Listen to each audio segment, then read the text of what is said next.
to make sure that people understood that this was a community that put their arms around each other.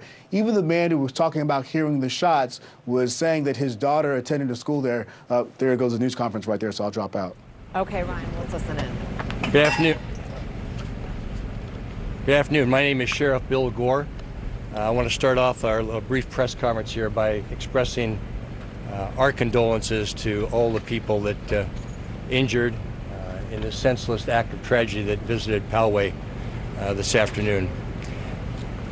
At about 11:23 this morning, a white male adult entered the Shabbat Temple at 16934 Shabbat Way in Poway, California.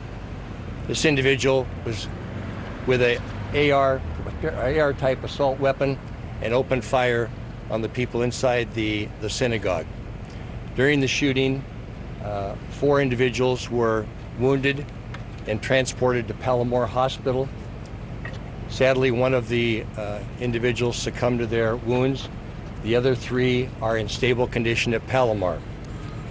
As the suspect was fleeing the temple, an off-duty Border Patrol agent opened fire on the suspect, but it apparently did not hit him, but struck the car as it departed the area. The people at Palomar, one is a female juvenile in stable condition, and 2 adult males are in stable condition.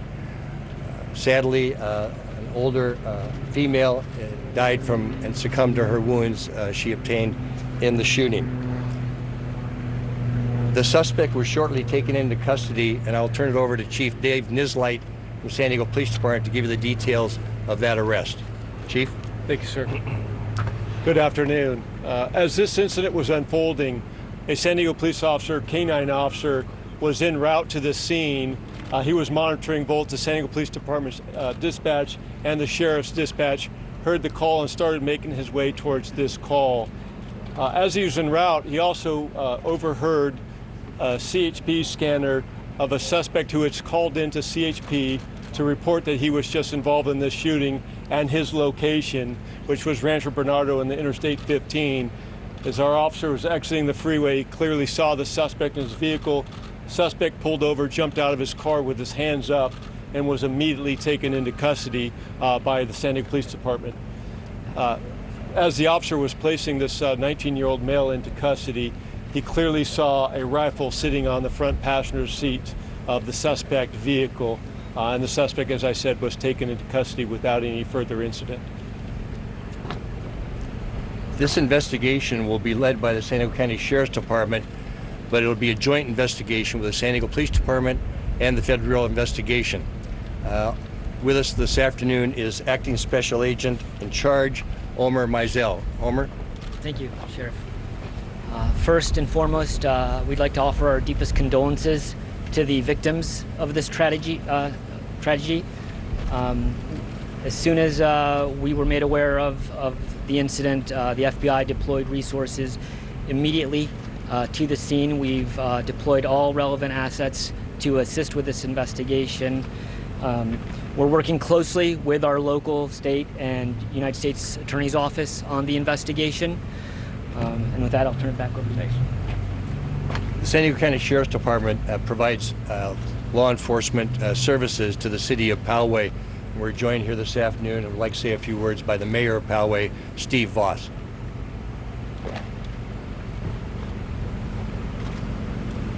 I want you to know, this is not Poway. The Poway I know comes together as we did just a few weeks ago in an interfaith event. We always walk with our arms around each other, and we will walk through this tragedy with our arms around each other. We have deep appreciation for those who showed courage at the Chabad, deep appreciation for the law enforcement agencies that responded so quickly. We will get through this. Our thoughts and prayers will be with the families and those who are investigating. Poway will stay strong, and we will always be a community that cares for one another. The Anti-Defamation League and our trauma intervention teams have set up a family assistance center at Poway High School to be available to anybody that wants their services. So I would commend people in the community to come together and maybe meet at Poway to talk about the grief that we're all suffering right now.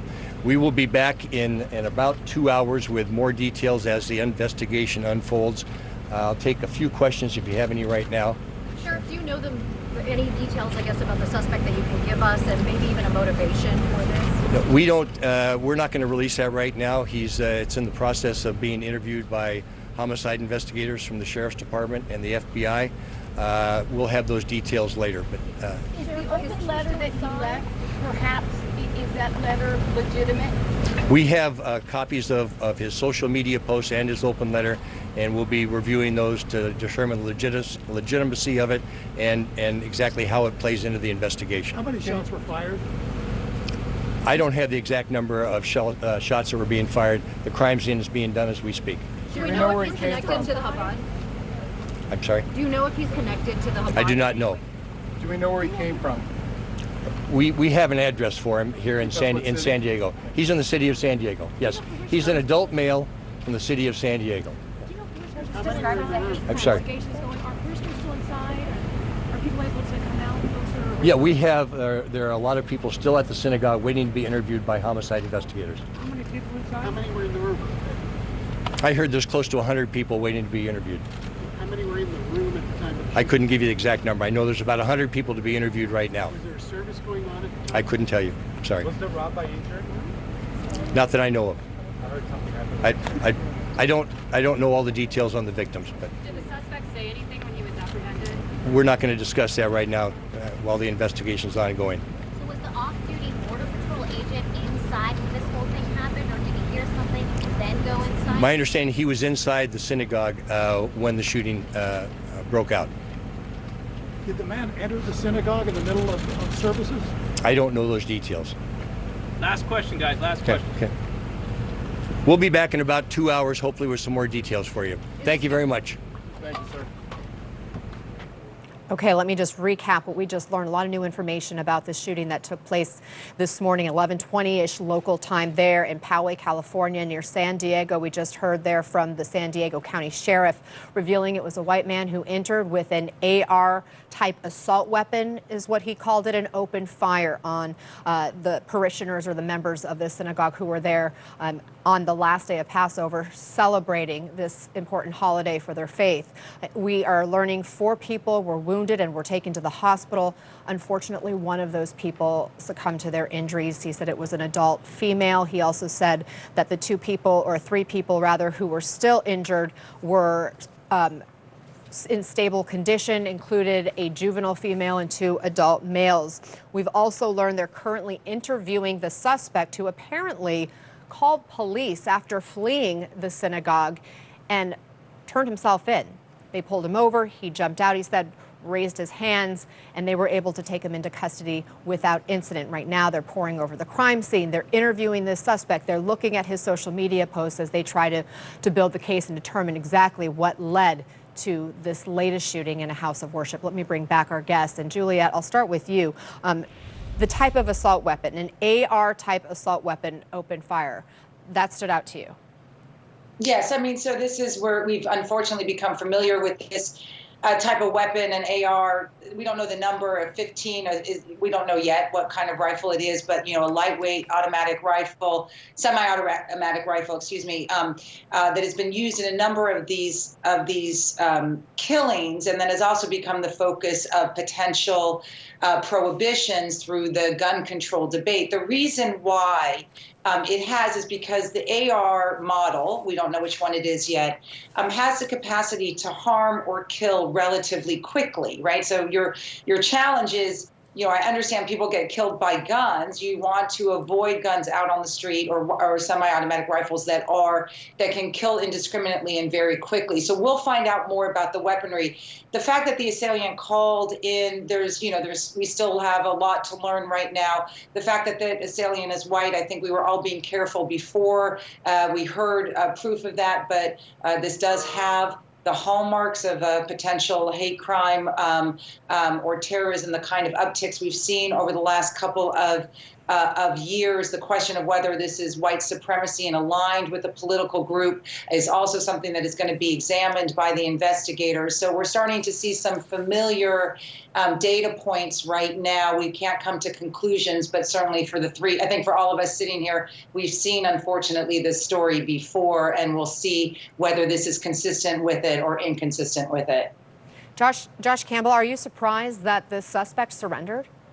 Yeah, you never know how these are going to end. We've seen a number of different conclusions where a subject engages law enforcement and is killed or arrested. Sometimes they take their own life. The fact that this person called in and surrendered obviously is a good conclusion to this, because law enforcement officers now have him. They can interview him. Now, the mechanism is interesting because here in the state of California, most municipal areas, the law enforcement officers will monitor each other's channels, especially in an emergent type situation. And it sounds like, according to Sheriff Gore there, that there was a local sheriff's deputy who was monitoring the California Highway Patrol channel, which received the original call from the shooter, advising them that he was the person who did this. He overheard that and saw the suspect and then went and took him into custody. Again, the fact that he willingly surrendered, that's very telling in this situation. What will be interesting next from a law enforcement standpoint is for investigators to determine, is this someone who was on their radar before? Did this person have contact with law enforcement? What is his criminal history? Which again help us build out that picture of who this person is.